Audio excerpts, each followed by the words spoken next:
race for deciding champion take place at Homestead Miami Speedway. So all four of the eligible drivers, there's one who's like the George Mason of the Final Four. He's like the Kansas City Royals of the World Series. He's this championship's Cinderella, Ryan Newman. And he'll try to do something those others could not, win. And it is that elusive for Ryan Newman. That's the top of our Sunoco fueling victories. The 31 team is the only group remaining who's not yet been to victory lane this season. However, look at what they have done. They've turned up the wick in the last 9 weeks. Championships are made by teams who step it up when it matters the most. So for Ryan Newman's title fight, its numbers be damned. Here's Vince Welch.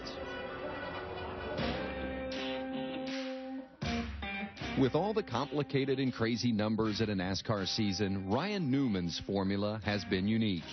Last week at Phoenix, his chance at a NASCAR title came down to the number 2. He's 2 points out of the cut. He's going to need a little help.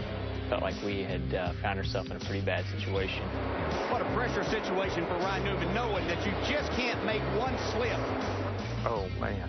And I was just sitting there thinking, something's got to happen. Ryan Newman needs to find a way to pass somebody.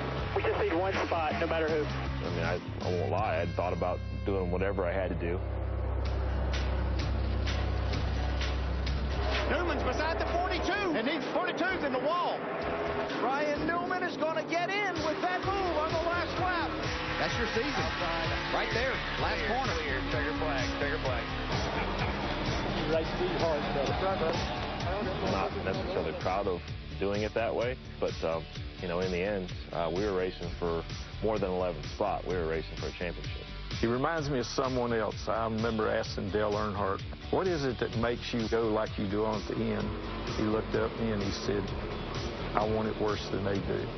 And I think that's what Ryan Newman wanted Sunday. He wanted it worse than anyone else, and that's what it takes to be a winner. In 2014, NASCAR reconfigured the chase format. The premise? Reward wins when crowning a champion. Ryan Newman, who owns an engineering degree from Purdue University, could prove NASCAR's newest chase blueprint inexact.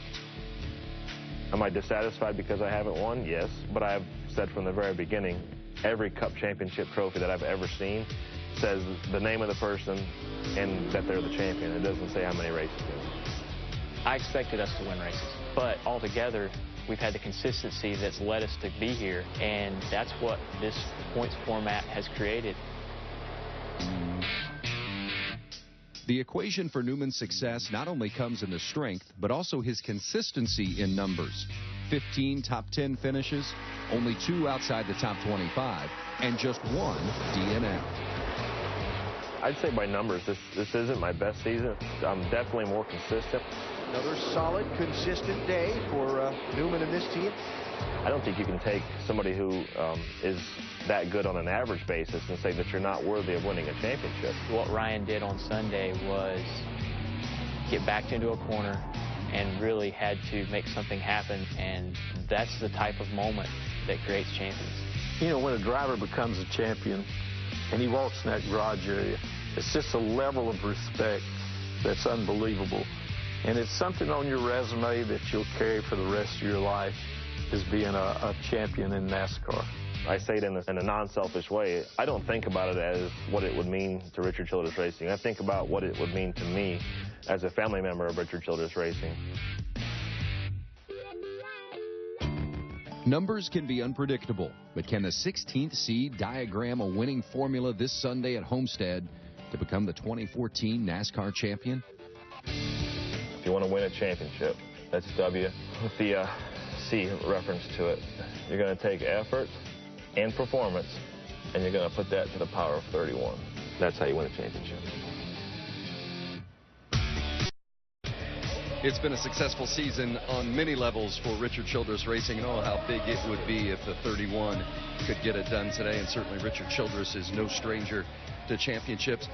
Richard, the critics will say, hey, the 31 hasn't won a race this season.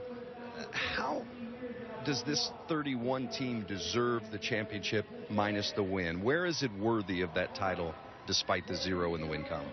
Well, I'll use an old Dale Earnhardt saying, it's not always the fastest car that wins, it's who wants it the worst. And that's what I know Ryan Newman, our team, wants it the worst. So we're going to go after it, and we deserve it, you know. You mentioned Dale Earnhardt. It's been 20 years since you last won the Sprint Cup Championship, and of course that was with Dale in 1994.